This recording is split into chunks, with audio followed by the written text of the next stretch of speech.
este gobierno no le da para educar.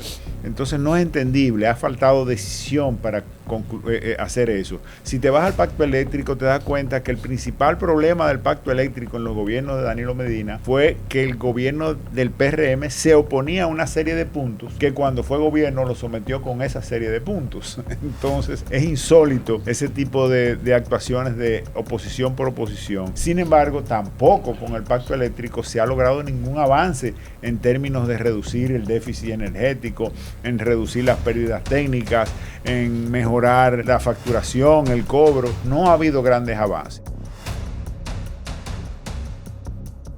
Muy bien, aquí estamos ya en su programa En Contexto nuevamente. Vamos en este momento a la entrevista central. Estaremos conversando con un miembro de la dirección central del partido Fuerza del Pueblo. Además es titular de la Secretaría Nacional de Estrategia y Desarrollo, Juan Ramón Mejía. Buenas noches. Encantado siempre de estar aquí con toda la teleaudiencia y con esta plegia de grandes comunicadores. Sin duda, para mí un honor. Pienso que es la primera vez que veo que hay una Secretaría Nacional de Estrategia y Desarrollo. ¿O otro partido lo tiene? Porque no lo había escuchado eso.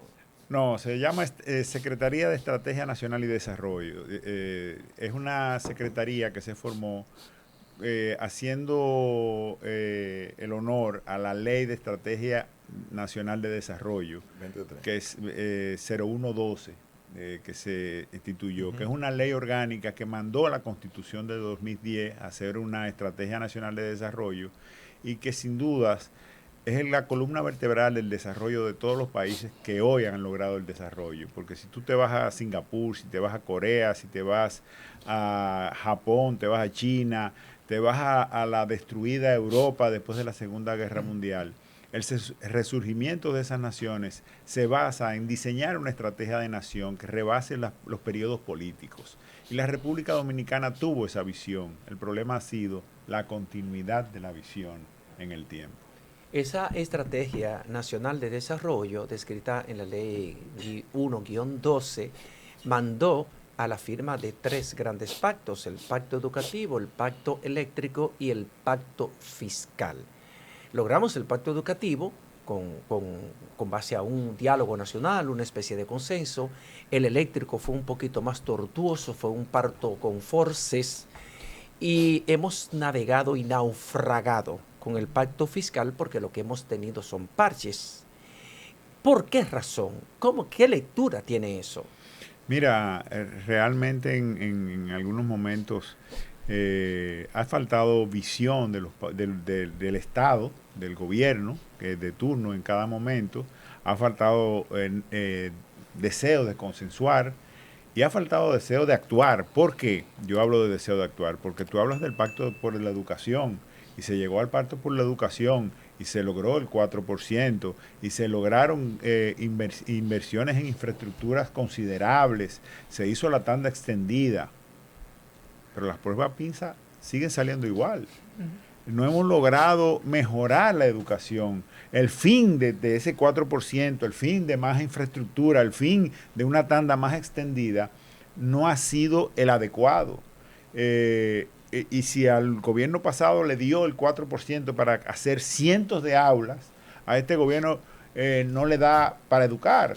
Entonces no es entendible, ha faltado decisión para hacer eso. Si te vas al pacto eléctrico, te das cuenta que el principal problema del pacto eléctrico en los gobiernos de Danilo Medina fue que el gobierno del PRM se oponía a una serie de puntos que cuando fue gobierno lo sometió con esa serie de puntos. Entonces es insólito ese tipo de actuaciones de oposición por oposición. Sin embargo, tampoco con el pacto eléctrico se ha logrado ningún avance en términos de reducir el déficit energético, en reducir las pérdidas técnicas, en mejorar la facturación, el cobro. No ha habido grandes avances. Y en lo que se refiere al pacto fiscal, pues obviamente el gobierno es el que ha tenido menos incentivos.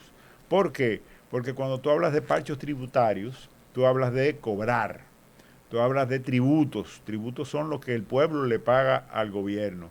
Y el gobierno le gusta hacer ese tipo de reformas tributarias. Pero cuando hablamos de un pacto fiscal, hablamos de ingresos y de gastos.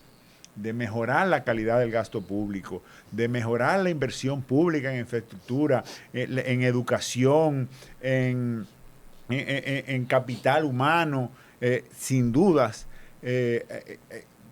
Eso pone de manifiesto que los gobiernos no quieren que le amarren las manos para poder hacer un programa de gobierno clientelar, con ayudas sociales que son injustificadas, con pensiones solidarias que son injustificadas y con nóminas supernumerarias, que habría que revisarlo de cara a un pacto fiscal. Juan Ramón, esta ley 01-12, ¿verdad?, sobre la Estrategia Nacional de Desarrollo, tiene un límite.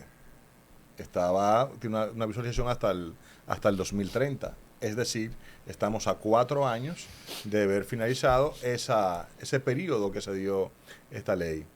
Desde su punto de vista, ¿qué porcentaje de lo que se tenía previsto se cumplió? ¿Verdad? De lo que se tenía previsto en esta ley, ¿qué usted entiende que se cumplió? ¿En qué porcentaje más o menos? ¿Qué nos falta que usted entiende que sería importante retomar?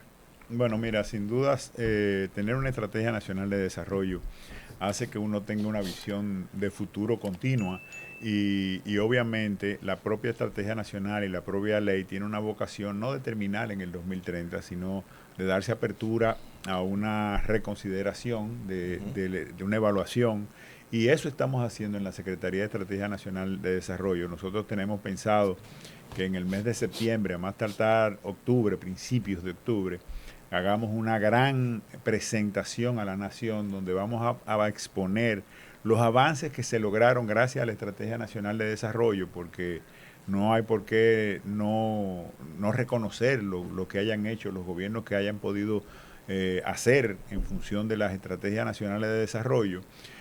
Vamos a exponer también las deudas que tenemos, lo que ha quedado pendiente en una gran manifestación, pero sin dudas hay muchas cosas que hoy en el mundo están aconteciendo que en el 2012 no podíamos visualizar.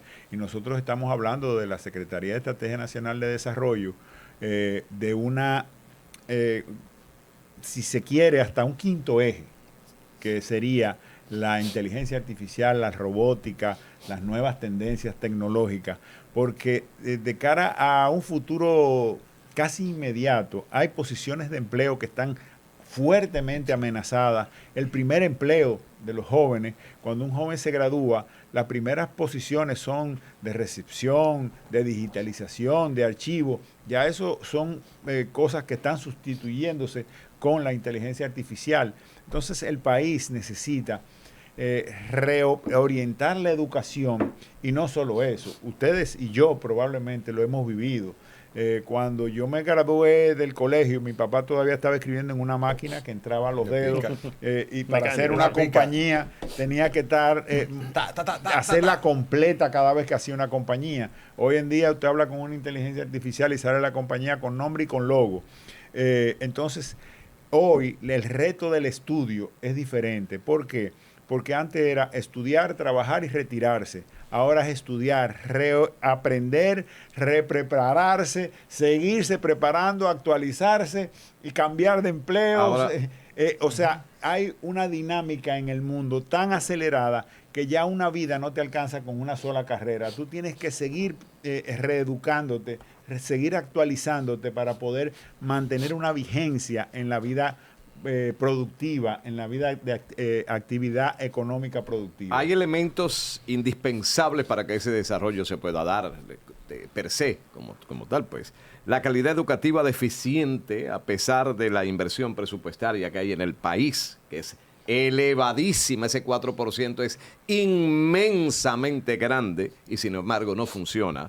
Bajo resultados en evaluaciones internacionales de aprendizaje, la desconexión entre la formación técnica universitaria y las demandas reales del mercado laboral moderno, cosa que usted está tocando hace unos segundos sobre ese tema. Pero hay que mejorar la educación del país para poder hablar entonces de un verdadero desarrollo en la nación. Si esos puntos no se mejoran, el desarrollo no va a existir en plenitud como debería ser realmente. La propia Estrategia Nacional de Desarrollo identifica como el principal motor del desarrollo al capital humano. Sin duda, usted está dando en la diana cuando menciona eso, y casualmente mañana en uno de los diarios pueden buscar mi nombre en Google y mañana va a haber un artículo muy amplio con relación a eso que usted acaba de explicar, con lujo de detalle versus la Estrategia Nacional de Desarrollo, comparaciones con países latinoamericanos, comparaciones con otros países,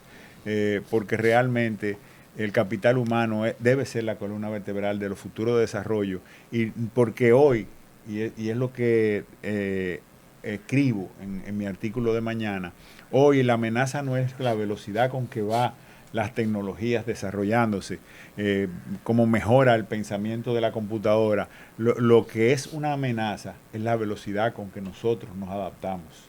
Si este país no se pone en contexto para eso, vamos a ir perdiendo competitividad.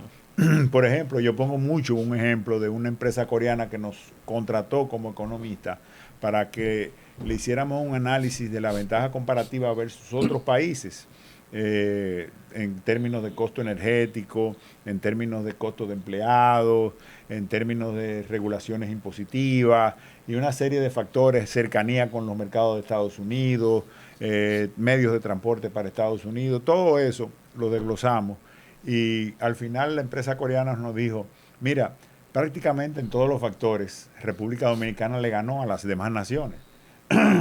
Perdieron en capital humano. Nos vamos para México. La preparación, la sí, formación. Era una empresa tecnológica, no tenía suficiente capital humano para garantizar unos precios de empleomanía aceptables, porque no es que no pudieran traer personal, no es que no pudieran preparar personal. La manufactura. Pero no había cómo tener flexibilidad con la empleomanía, porque iban a tener los que saben y ya, entonces le podían parar la fábrica. Claro, era mucho más rentable hacerlo en otra nación. Y es ahí donde yo dije, el capital humano, sin dudas, de cara al futuro de la República Dominicana, es el factor preponderante y el que más debemos enfocarnos, y probablemente el más olvidado, porque lo que está pasando en la educación de República Dominicana, a pesar de las cientos de aulas que se hicieron en un gobierno pasado, todos los años hablamos de déficit de aula y no se hace nada. Pero aulas sin aprendizaje no tiene sentido. Tampoco, tienes toda la razón, pero por Dios, que ni siquiera hayan aulas, ¿entiendes? O sea, que ni siquiera aulas haya. Yo estoy en desacuerdo de que esa inversión del 4% se haya gastado todo en infraestructura, pero mejor que haya infraestructura y no que hayan estudiantes que ni siquiera puedan asistir a la escuela. Y eso es primer paso. El segundo paso, tenemos que abocarnos a preparar a nuestros profesores con los nuevos tiempos. No podemos seguir teniendo profesores que apenas saben una botella de lo que pueden enseñar. Necesitamos que enseñemos a pensar a las futuras generaciones.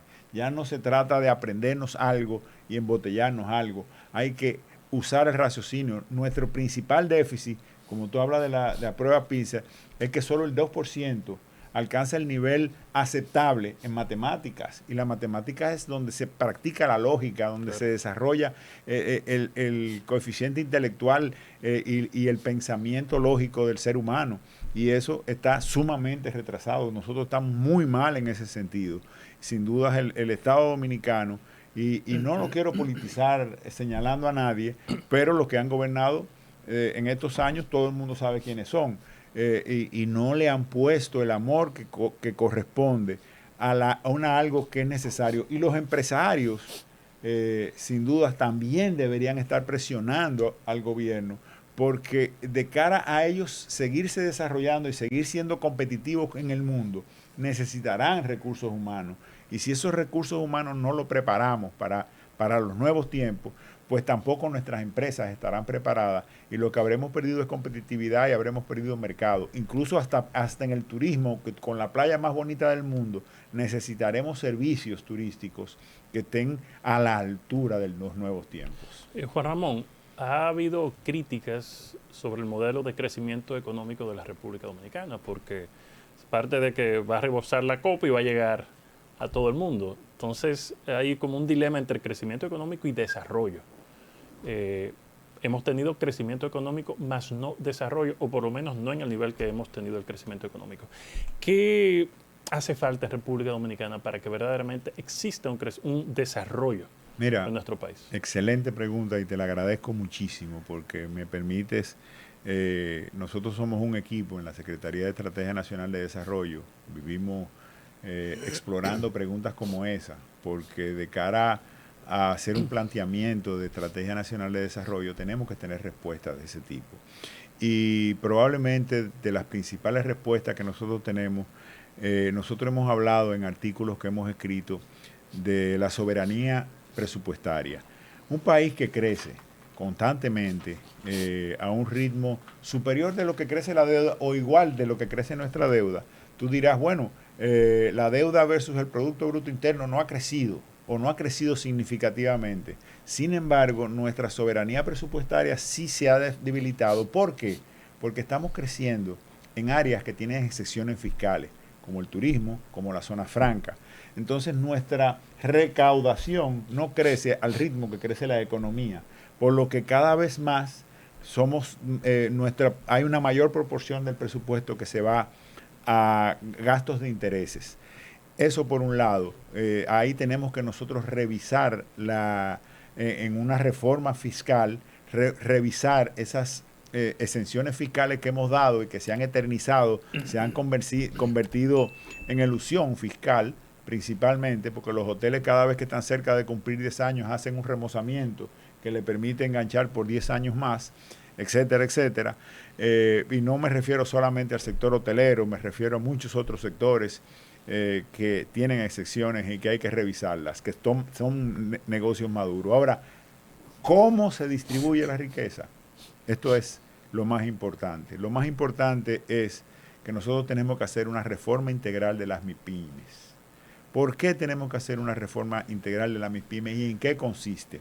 Bueno, lo primero que le voy a decir al Estado Dominicano es que un 27% que pagamos de impuestos hoy de 100.000 empresas es menos que un 3% de 1 millón de empresas. ¿Cómo así? Toma 100.000 empresas que ganen 100.000 pesos, multiplícalo por 0.27 el beneficio y te va a dar un número 2.000 y pico, 2.700 y pico. Sin embargo, 1 millón de empresas que ganen 100.000 pesos, si tú logras formalizar empresas y le cobras 1 millón, un 3 en vez de un 27, habrás aumentado las recaudaciones, bajándole la carga impositiva a las MIPYMES.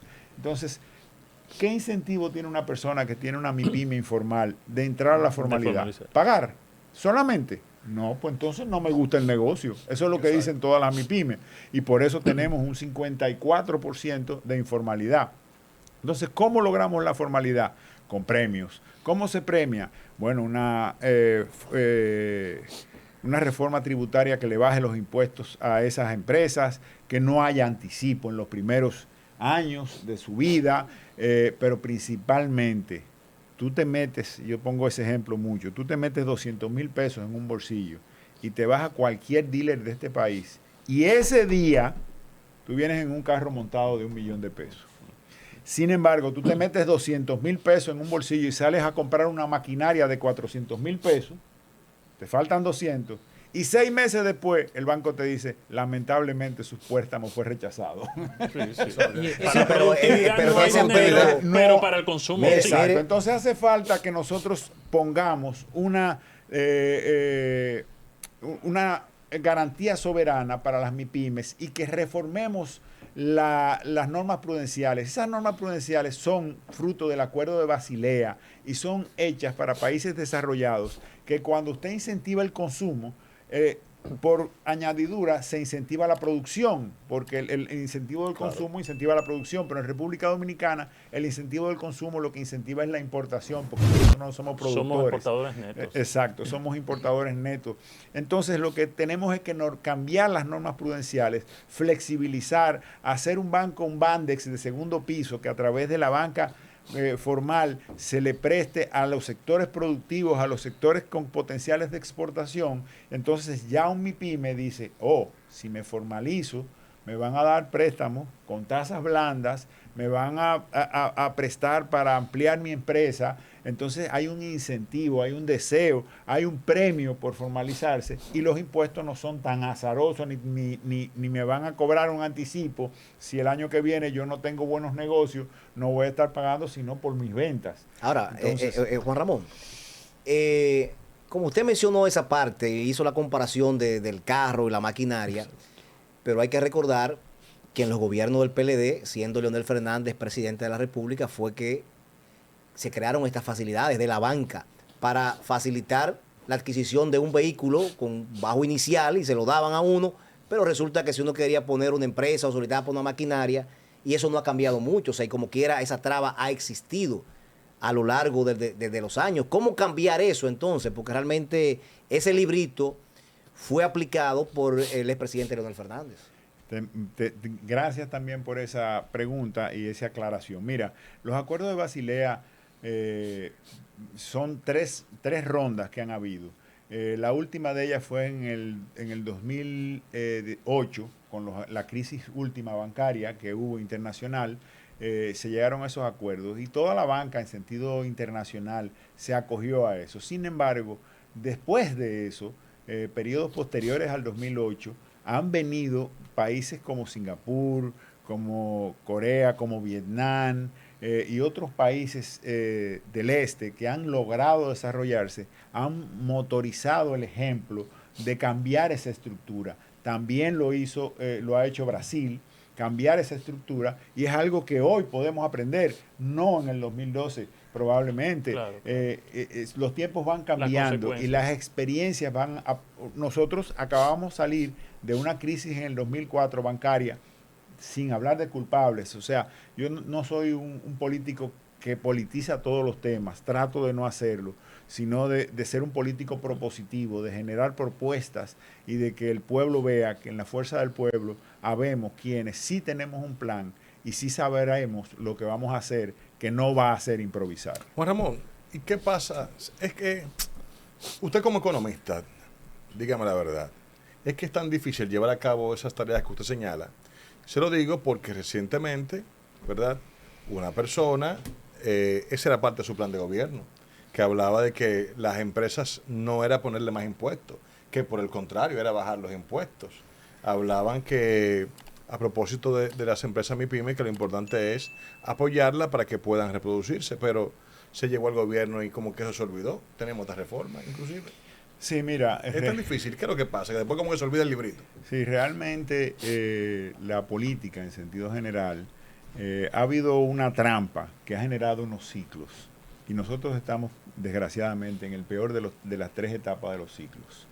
El ciclo es que el capitalismo el capitalismo voraz consiste en una asociación entre los políticos y los empresarios, donde a los empresarios se le dan excepciones, se le crean artificios legales para que puedan hacer elusión fiscal, se le es benévolo y a cambio ellos financian campañas, ellos se quitan la cara cuando hay actos de sobrevaluaciones y ese tipo de cosas, y eso trae como consecuencia que en el tiempo el pueblo se rebele y mande y elija un castigador que venga con una izquierda que lo que hace es castigar a los empresarios, castigar a los antiguos políticos, pero a la vez enriquecerse ellos y hacen de su cómplice al pueblo, que le dan dávidas y lo convierten en parásitos. Los famosos outsiders. Y se pierden oportunidades de desarrollo, se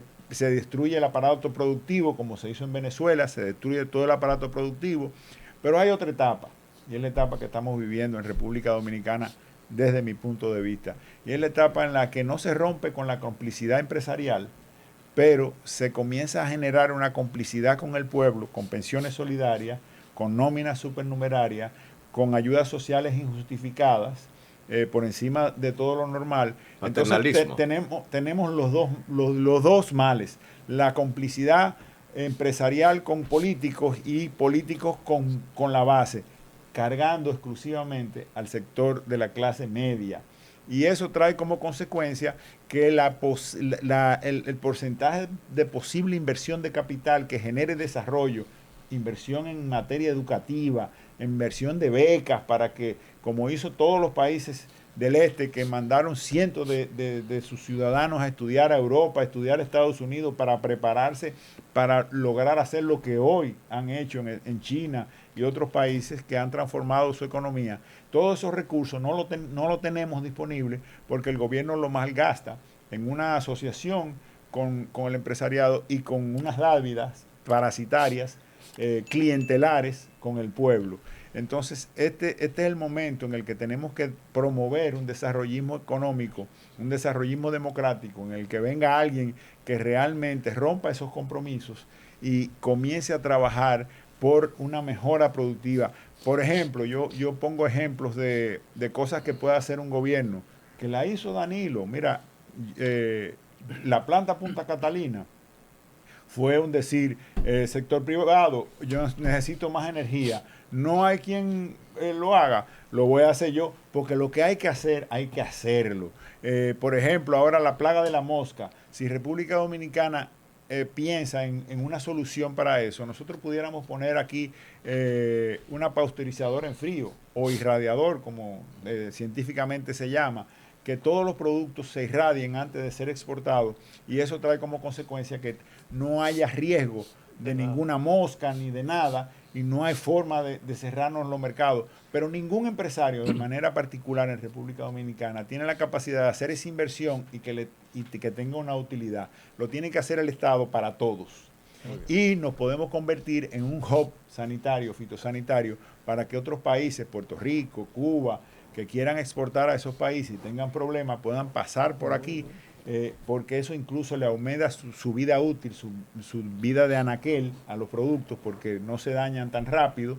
Entonces, esas son cosas que el Estado está en la capacidad de hacerlo y que nosotros estamos presentando una serie de propuestas y la vamos a presentar en ese gran acto que va a ser la Secretaría de Estrategia Nacional de Desarrollo, y estamos comprometiéndonos con el presidente. Otra cosa que vamos a hacer es que nosotros no lo sabemos todo. Quien lo sabe todo es el pueblo. Vamos a recorrer las 32 provincias, a escuchar, no hablarle a la gente, a escuchar a la gente, a los sectores productivos, al de los cerdos, al ganadero, al de los chivos, al de Constanza con las hortalizas, al que hace frutos, a escucharlo para conocer sus problemas y promover las posibles soluciones de cada uno de los sectores. Esa es la idea de la Secretaría de Estrategia Nacional de Desarrollo y ese es el mandato que el presidente Fernández nos ha puesto.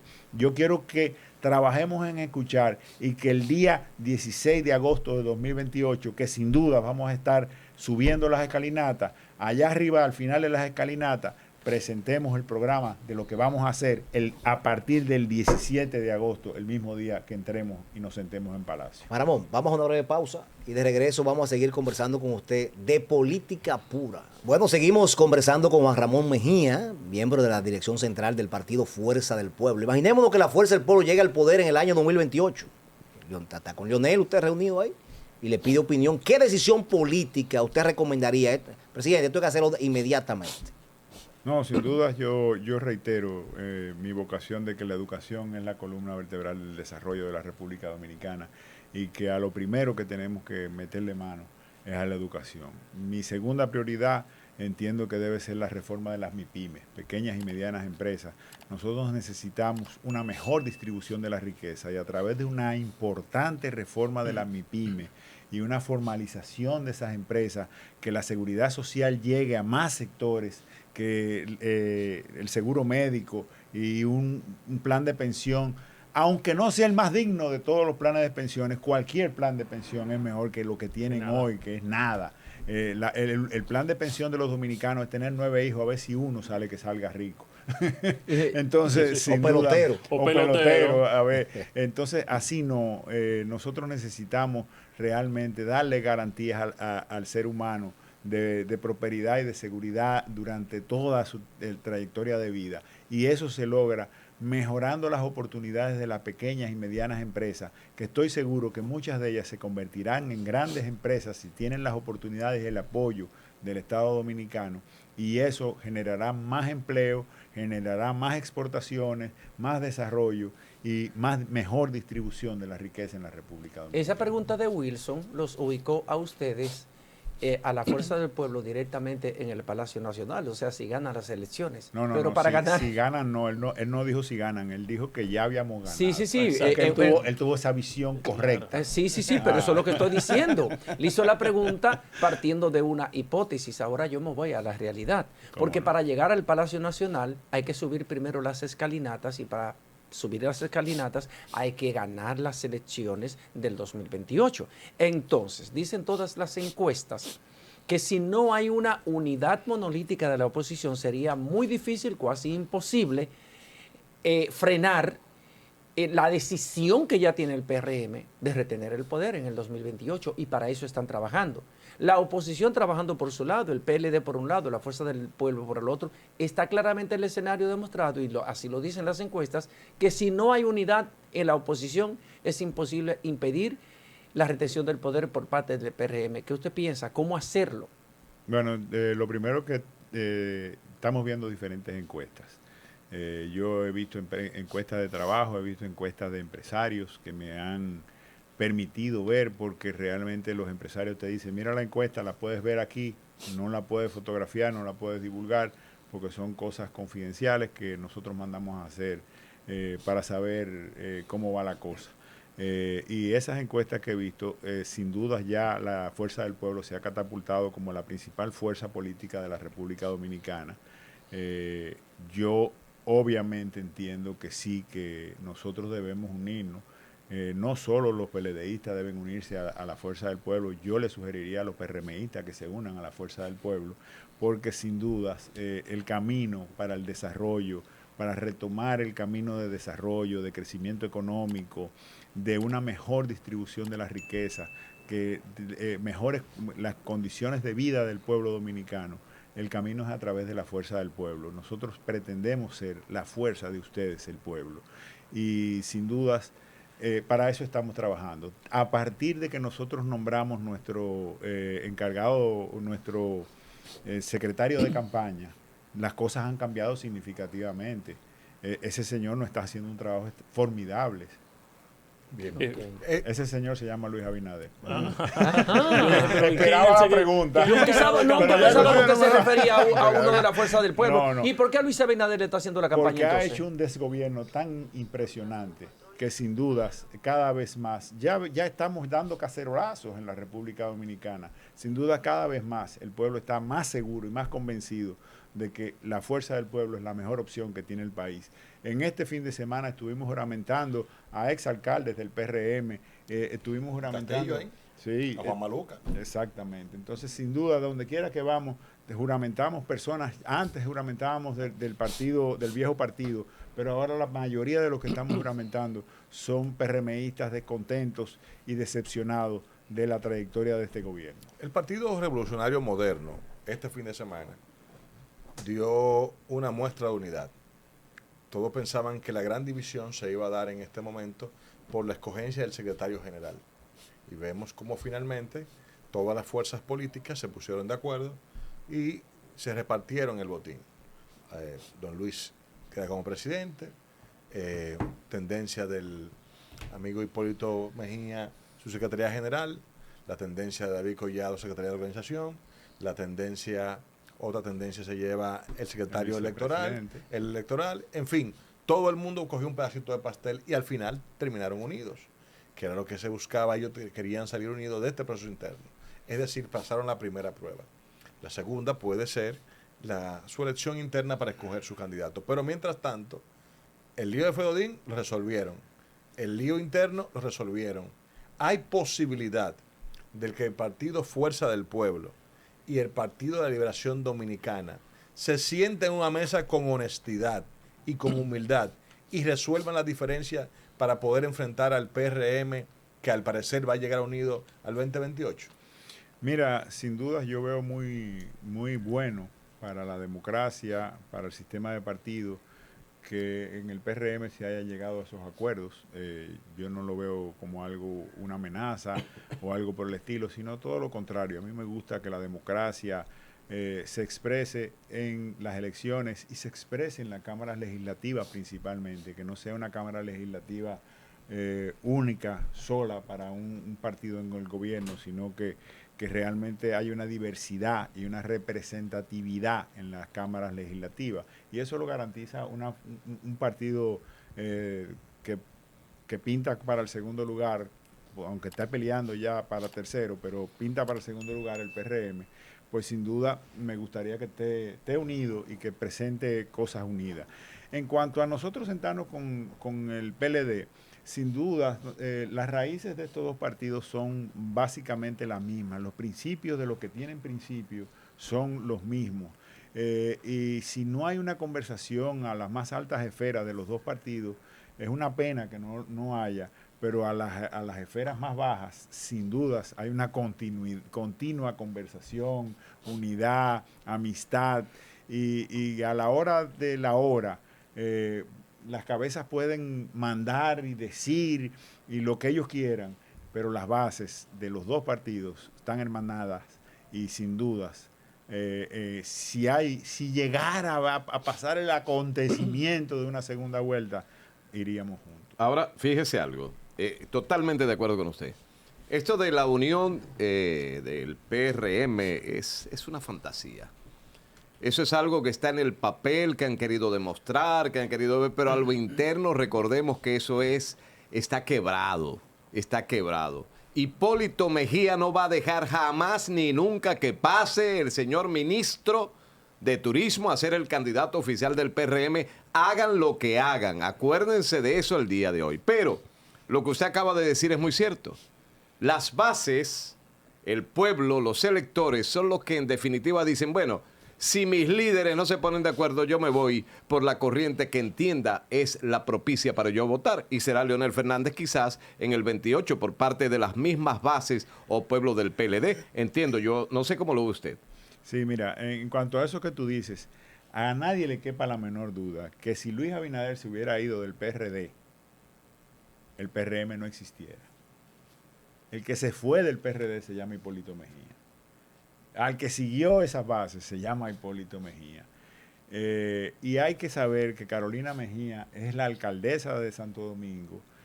Hay que saber que Carolina Mejía es la secretaria del PRM y que sin dudas esa fuerza política, ese control político de esa familia, si se quiere, es importante y fue demostrado con esa secretaría. Muy por encima de mucha gente que entendía otra cosa. Y aparte de eso, conozco a Juan Garrigó, padre e hijo, pero conozco al hijo y me parece una persona con buenos valores, que estudió política, que tiene vocación política, que se ha preparado para eso. Yo creo que fue una buena elección de cualquier forma. Y estoy de acuerdo contigo.